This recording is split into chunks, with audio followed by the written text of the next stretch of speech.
ഇന്ന് പുറത്തു വന്ന രണ്ട് ക്രിക്കറ്റ് ന്യൂസാണ് നമ്മൾ ഇന്നത്തെ വീഡിയോയിൽ നോക്കുന്നത്. ആദ്യത്തെ ഒരു അപ്ഡേറ്റ് പാകിസ്ഥാനുമായി ബന്ധപ്പെട്ടതാണ്. പാകിസ്ഥാൻ ബൗളർ ഹാരിസ് റൌഫ് പന്ത് ചുരണ്ടിയെന്ന റിപ്പോർട്ടാണ് വന്നിരിക്കുന്നത്. കഴിഞ്ഞ മത്സരത്തിലാണ് ഹാരിസ് റൌഫ് ഇത് ചെയ്തിരിക്കുന്നതെന്ന വാർത്തയാണ് വന്നിരിക്കുന്നത്. അമേരിക്കൻ ടീമാണ് ഇതിനെതിരെ രംഗത്ത് വന്നിരിക്കുന്നത്. ഹാരിസ് റൌഫ് പന്തിൽ റിവേഴ്സിംഗ് ലഭിക്കാൻ തന്റെ നഖം ഉപയോഗിച്ച് പന്തിന്റെ മുകൾ ഭാഗത്ത് ചുരണ്ടി എന്നാണ് ആരോപിച്ചിരിക്കുന്നത്.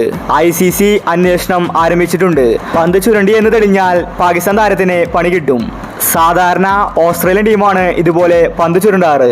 എന്നാൽ ഇപ്പോൾ പാകിസ്ഥാൻ ടീമും ഇതുപോലെ ചെയ്തിരിക്കുകയാണ്. അടുത്തൊരു അപ്ഡേറ്റ് രോഹിത് ശർമ്മയുമായി ബന്ധപ്പെട്ടതാണ്. രോഹിത് ശർമ്മയ്ക്ക് പണി കിട്ടിയിരിക്കുകയാണ്.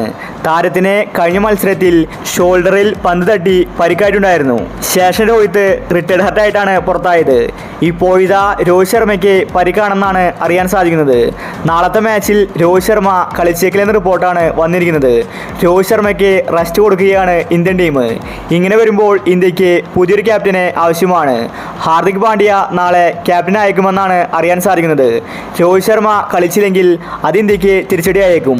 രോഹിത് ശർമ്മയ്ക്ക് റെസ്റ്റ് വരുമ്പോൾ ഇന്ത്യൻ ടീമിന് പുതിയൊരു ഓപ്പണറെ ആവശ്യമാണ്. ഇങ്ങനെ വരുമ്പോൾ സഞ്ജുവിനാണ് ലോട്ടറി അടിക്കാൻ പോകുന്നത്. കാരണം സഞ്ജു നേരത്തെ ഓപ്പണിങ്ങിൽ കളിച്ചിട്ടുണ്ട്. കോഹ്ലിയാണ് ഇപ്പോഴത്തെ ഓപ്പണർ. രോഹിത് ശർമ്മ ഇല്ലാത്തതുകൊണ്ട് സഞ്ജുവും കോഹ്ലിയും ഓപ്പണിങ്ങിലേക്ക് വരാൻ സാധ്യതയുണ്ട്. അപ്പോൾ ഇത്തരം ക്രിക്കറ്റ് ന്യൂസിന് വേണ്ടി ഈ ചാനൽ മറക്കാതെ സബ്സ്ക്രൈബ് ചെയ്യൂ.